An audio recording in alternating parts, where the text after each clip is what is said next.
bonjour, quelle joie de te retrouver. Je sais pas si tu prends autant plaisir que moi à passer ces moments ensemble, mais pour moi, c'est une pure joie de me retrouver semaine après semaine et de pouvoir partager avec toi des secrets, des clés, des expériences de vie. Alors encore aujourd'hui, on va parler d'un sujet qui, je crois, va t'intéresser, mais juste avant, c'est toujours la même chose. C'est un plaisir pour moi de t'offrir gratuitement quelque chose. Et aujourd'hui, j'aimerais t'offrir ma masterclass sur le thème « Les secrets de la femme heureuse ». Et tu peux y avoir accès gratuitement, comme tu le sais, en cliquant sur le lien qui apparaît au bas de la vidéo. Alors, n'hésite pas si tu veux aller plus loin, si tu veux avoir les secrets pour être une femme encore plus heureuse. Et aujourd'hui, on parle de bonheur, d'être heureuse, mais parfois, dans la vie, il arrive des situations qui viennent nous voler notre joie. Et je vais te parler de la paix, je vais te parler des voleurs de paix, mais avant toute chose, je vais te partager des clés sur comment garder la paix. Mais la bonne nouvelle en commençant, c'est que si tu connais Jésus-Christ comme ton Seigneur, ton Sauveur, que tu aimes Jésus, tu as en toi le prince de paix. Tu connais le prince de la paix. En Ésaïe chapitre 9, verset 6, c'est souvent un verset qu'on va citer à Noël, mais en fait, ça fait tellement du bien de savoir. Ça dit, car un enfant nous est né, un fils nous est donné et la domination reposera sur son épaule. On l'appellera admirable, conseiller, Dieu puissant, Père éternel et prince de la paix. Tu as accès, tu connais le Dieu puissant, tu connais le Père, un Père éternel, et tu as accès à ce prince de la paix-là. Dans Jean chapitre 14, verset 27, c'est dit, « Je pars, mais je vous laisse la paix. C'est ma paix, c'est Jésus qui parle, c'est ma paix que je vous donne. Je ne vous la donne pas comme le monde la donne. C'est pourquoi ne soyez pas troublés et n'ayez aucune crainte dans votre cœur. » Et Jésus prend la peine de dire, ne soyez pas troublés, n'ayez aucune crainte dans votre cœur, parce que c'est possible, effectivement, d'être troublé, d'avoir de la crainte.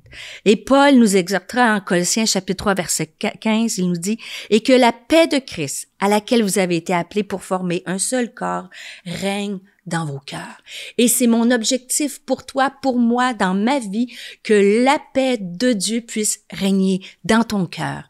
Et quand tu regardes à la parole de Dieu, c'est tellement important. Jésus est appelé le prince de la paix. Il nous encourage, il dit qu'il nous laisse la paix.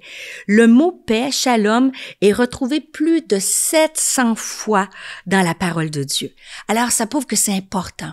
Et peut-être que tu écoutes cette émission-là et tu sais que c'est important. Tu comprends que on a accès au prince de la paix.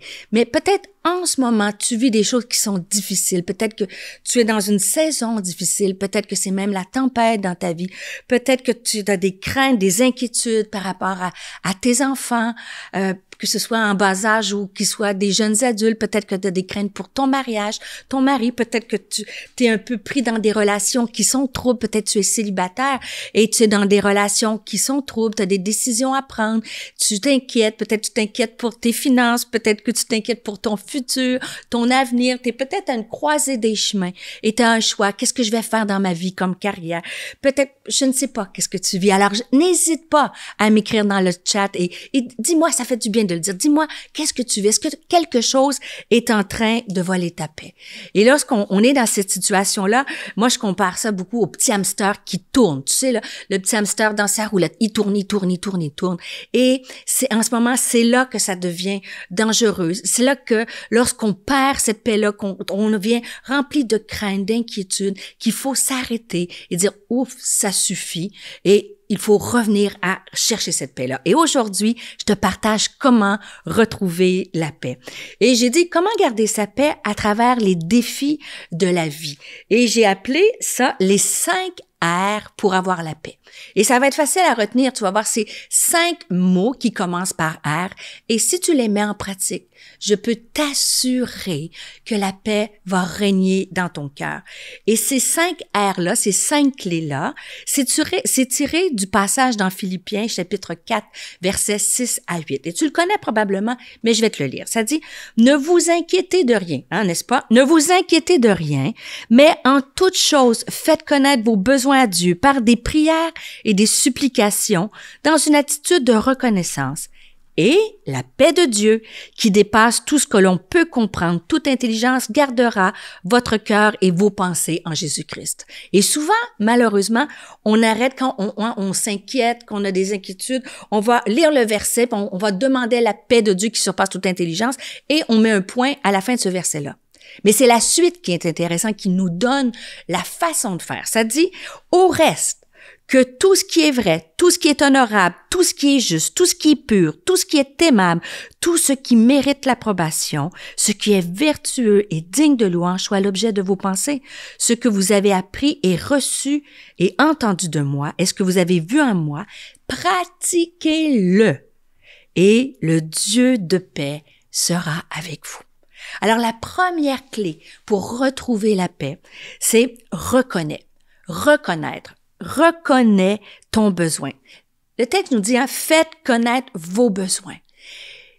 Je t'invite à prendre un instant après cette émission, peut-être après l'émission ou ce soir, ou peu importe, un moment où tu iras devant Dieu et demande au Seigneur, qu'est-ce qui m'enlève la paix? Mets des mots M-O-T-S sur des mots M-A-U-X. Qu'est-ce qui t'enlève la paix? Est-ce que c'est telle situation? Tu peux prendre un papier, crayon ou ton téléphone et écrire. Est-ce que c'est la situation avec mon fils qui m'inquiète? Est-ce que c'est ma situation de ma santé qui m'inquiète? Est-ce que c'est ma situation financière? Mets des mots. Quel est ton besoin? Arrête-toi pour le discerner. Clé numéro 1, reconnais ton besoin.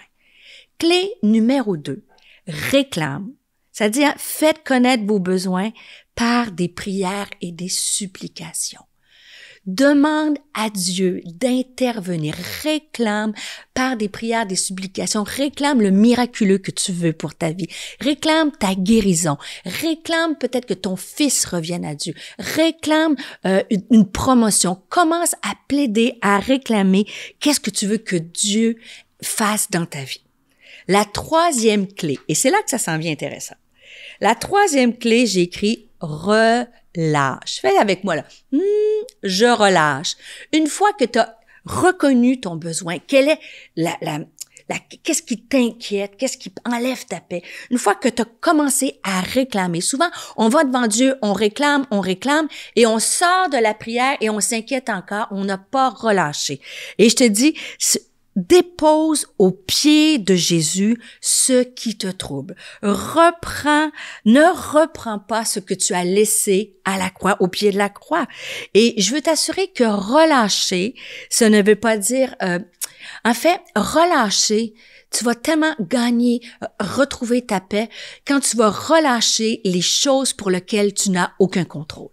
Et souvent, on s'inquiète, on perd notre paix sur des situations que tu ne peux pas contrôler. Alors, c'est là que tu les remets à Dieu. Et ça s'appelle le lâcher-prise. Lâcher-prise, c'est simplement cesser de vouloir tout contrôler. Et il y a une différence il y a une grande différence. Ça ne veut pas dire que parce que tu lâches prise, que tu n'arrêtes pas de te battre. Au contraire, quand tu lâches prise, c'est que tu remets ta confiance en Dieu et tu fais confiance à la souveraineté de Dieu. Lâcher prise implique la foi et la confiance en Dieu. Ça ne veut pas dire que tu baisses les bras, au contraire. Ça veut dire que tu remets toute autorité à Dieu. Quatrième clé, refuse. J'ai dit reconnais, réclame, relâche et refuse.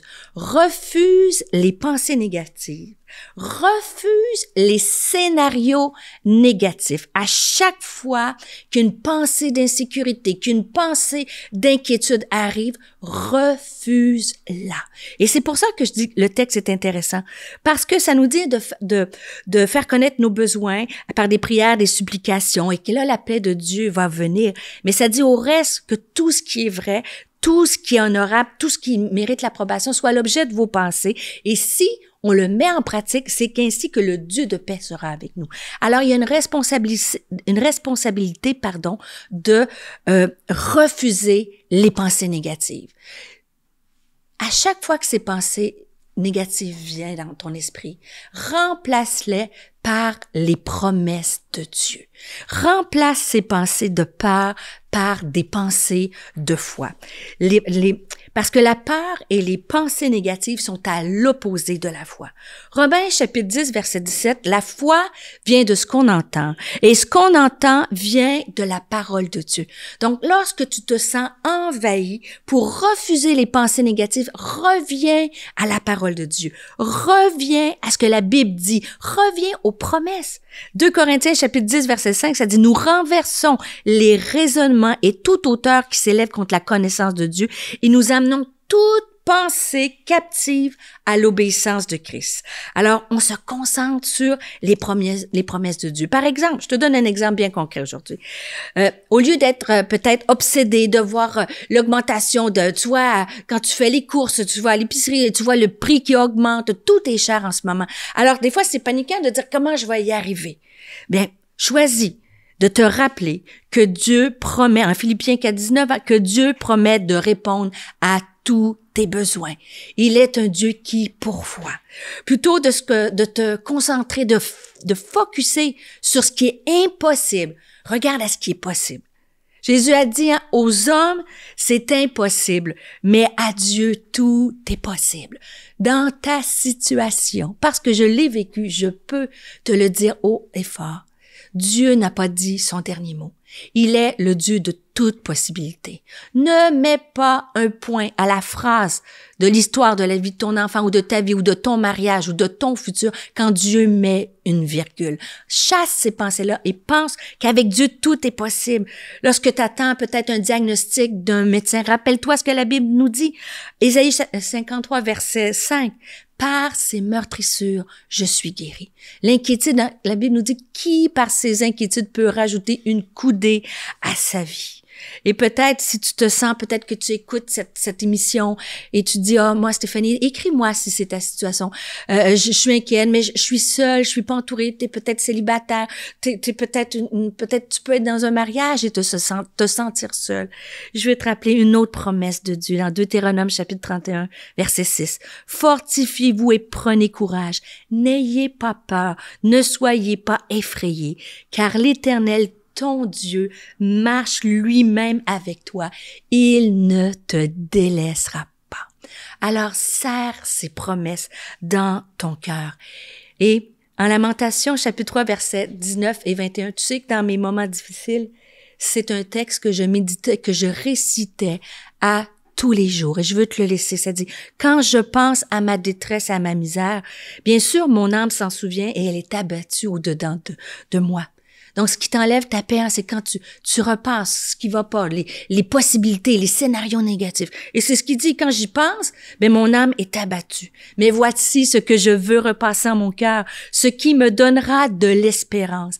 Les bontés de l'Éternel ne sont pas épuisées. Ses compassions ne sont pas à leur terme. Elles se renouvellent, pas chaque année, pas chaque mois. Elles se renouvellent chaque matin. Il y a une bonté de l'Éternel pour toi aujourd'hui et il y en a une autre pour toi demain. À chaque matin, il y a une bonté de l'Éternel et repasse ces pensées-là dans ton cœur.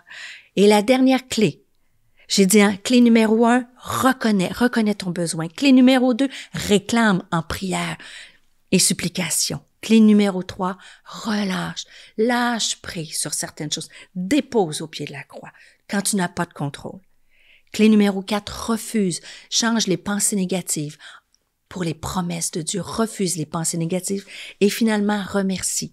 Le texte nous dit dans ce passage que nous devons faire part à Dieu, faire part de nos besoins à Dieu par des prières et des supplications, mais aussi avec action de grâce. Et je termine là-dessus. Arrête-toi un instant à travers peut-être le défi, la tempête, le tourbillon de la vie et te dire, peut-être j'ai tout ça qui fonctionne pas, mais j'ai des choses positives dans ma vie. Tu as peut-être un mari qui t'aime, peut-être qu'il est pas parfait, mais tu as un mari qui t'aime, qui est avec toi. Peut-être que tes enfants sont pas parfaits, mais c'est un privilège d'avoir des enfants. Peut-être que ton travail est pas parfait, mais tu peux gagner ta vie. Et Tu peux remercier Dieu en tout temps pour sa fidélité, son amour, combien il t'aime, il t'a racheté, il a donné son Fils unique pour toi, comment tu es une femme de valeur, comment tu es aimé, tu as un Père qui marche devant toi, tu as un Père qui est le Prince de la paix, Jésus qui est le Prince de la paix, qui est le Dieu tout-puissant et qui est un Père éternel pour toi. Alors, je t'encourage encore à méditer ces 5 clés-là. Et n'oublie pas, hein, tu peux télécharger gratuitement la masterclass Les secrets de la femme heureuse. Si tu as besoin d'aller plus loin, tu n'as qu'à cliquer sous le lien qui apparaît au bas de la vidéo. Et je te remercie de nous suivre, de me suivre semaine après semaine. Et j'ai hâte de te revoir pour une prochaine émission de Femmes de Destinée.